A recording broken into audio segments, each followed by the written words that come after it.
Hey guys, it's Wengie here. Today I wanted to do another video all about my diet experience because you guys love these videos, and today I was actually browsing through some of my old photos on Facebook because my friend was like, I can never imagine you, like, you're tiny, I could never imagine you any bigger than you are now. And I was like, I swear I was bigger. So I went and looked through my old Facebook photo and I found this one, and I'll pop it up on the screen right now. And it just like super surprised me because I realized how far I have come. For those of you guys that are still, you know, going through your lifestyle changes, and if you're trying to lose weight, just basically don't worry, because I think it's definitely a time thing, and it's really well known that habits take 60 to 90 days to kick.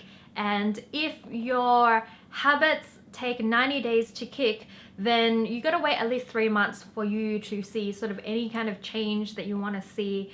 I mean, there are fad diets where you do something extremely different for a short period of time, but I don't feel like they're the right way to go about losing weight. It doesn't last. If you want to change how you weigh or how you look, it needs to be sort of like a routine that you work in, and it's like a habit that you develop, and it needs to change your old habits as well. And I just feel like fad diets don't do that. I feel like it's really important to share with you guys that weight gain, it doesn't just happen to you. There may be a moment in time when you realize that it has happened, but it actually is a build-up of all your habits put together that led you to that moment. And you may not know what these habits are, or you probably don't even realize you're doing it. But a lot of the time, weight gain or even weight loss as well is just a result of a change in habits. So, I mean, there's a lot of research that goes into looking at people's habits and how to change them. But one thing that's in common with all of them is just time. You need to give it enough time for you to get used to it. You need sort of like self-control, because that's a huge thing. I mean, if you always, you know, don't control yourself, you'll find that you'll never stick to a new habit. It's that 90 days is so painful because it's like kicking an old habit, and old habits die hard. So if you don't change it permanently, you actually revert back quite quickly. And looking at my like eating habits now, they have changed dramatically. So I'm gonna pop another photo up for you right now. This is what I looked like at a time, and these were my eating habits at that time. I had supper every night at 12 o'clock. For supper, I would actually dip potato chips in avocado, and that would be my supper a lot of the time. And that would be sort of like my dessert after supper. I would also have maybe like a pasta or maybe like a frozen dinner or something like that, and then I'd finish off with chips. So that would be my habit. Like, I would do that almost every single day without fail. In addition, I started drinking soft drinks, which I never drank for a long time, and I cut soft drinks out for a very long time, but I started drinking soft drinks because my boyfriend at the time, who I lived with, and that's like going to be a huge influencer of what kind of habits you develop, he loves soft drinks. So I started buying them from the supermarket, and when they're there in the fridge, you just drink them because it's easy. And when you eat chips, I mean, nothing goes better with chips than some soft drink, right? So then I did that. And then on top of that, I ate out a lot because I used to go dancing a lot, and it used to go really late, and then you wouldn't have time to cook.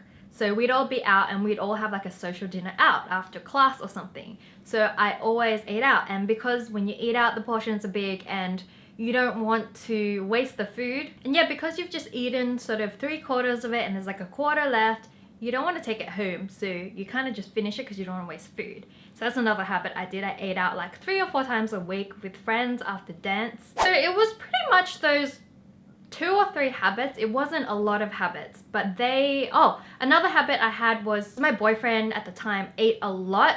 I started cooking more food.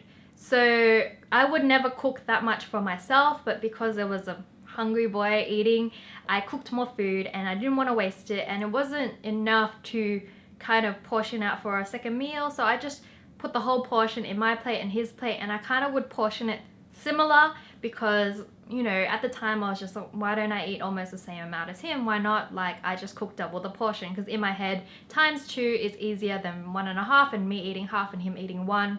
That makes sense. But yeah, so I had bigger meals as well. Those 4 habits, like it wasn't a lot, it was only those 4 habits over a period of time of like a year, had a huge dramatic effect on how much weight I put on. And yeah, I had a lot of extra weight, and now that I think about it, I still vaguely remember it, but I don't actually. When I sat down, my belly would hang over my pants. I would do a lot more slimming, photoshopping on my photos for my blog, and there was just a lot of factors that led to me going, oh my god, and having that aha moment. So yeah, I just wanted to share that with you guys because I think it's really important for you guys to be realistic about how long it takes for you to lose weight and to change your habits. And that's the most important thing. I do not recommend any sort of fad diets. Detoxes are fine, but don't rely on that for weight loss. If you want to detox yourself, that's fine. But you can't really expect a long-term change when you just detox for a month and then go back to your old eating habits. And I also don't condone starving yourself, because you can actually eat a lot of healthy food and still lose weight as long as you choose the right food. So that's like super important. And don't think that the only way to lose weight is actually to not eat, because that is incredibly wrong and incredibly harmful for your body, and I can't really emphasize that enough. I actually developed this book, which is like my 7-day eating plan, and you guys have always asked what I eat on a daily basis and what you guys should eat on a daily basis if you want to lose weight, like what you should cook and everything. So I put together this ebook, and it has 7 days worth of meals for you guys. It's very easy to cook with very easy ingredients, and it's kind of like a fusion between Western food and Japanese, Korean and Chinese food. So it's a fusion of those kind of styles of food. And the great thing about this ebook is that $1 of it goes to charity. So at the end of the year, donate $1 from each book to charity, which will be awesome. And I think a lot of you guys would benefit from this. So if you're interested, I've got the link down below. You can find it on my blog as well. There's quite a few girls doing it, and you know, I'm really excited to see the feedback because I love seeing people kind of log their journey. If you guys get this book and decide to follow it, please log your journey for me and please give me feedback, because I really want to improve it and help you guys stick to a sort of diet plan that's healthy, that means you get all your nutrients, and that you also lose weight and get to your goal as well. That is my ultimate aim for this book, and I'm happy to change it and adapt it, improve it according to your feedback. So I'd really love to hear from you guys. I'm going to be posting like a few like healthy recipes as well on my channel, because you guys have been asking for a cooking video for so long, and I haven't gone around to filming one of them, but I'm definitely going to film a few for you guys and put it on my channel as well. So please stay tuned for that. I hope you guys enjoyed this video. I just thought I'd do a video for you guys that,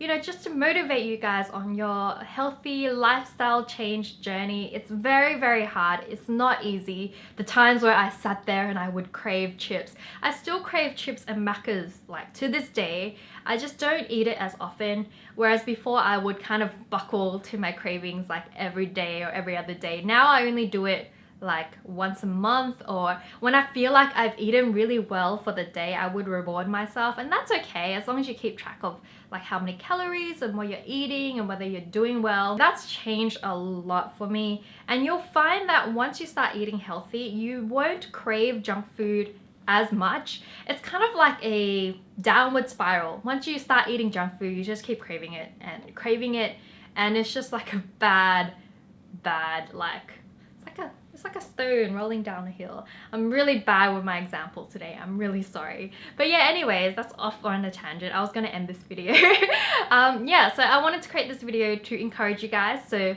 leave your comments below and let me know if you guys are on this healthy eating journey, how you're going, any tips to motivate other people, because I think it's good as a community to share with everyone and help everyone in the comment section. So do that. I can't wait to see you guys in my next video. I love you guys. Don't forget to thumb up and Don't forget to thumb up and subscribe if you haven't already, and I'll see you guys in my next video. Bye!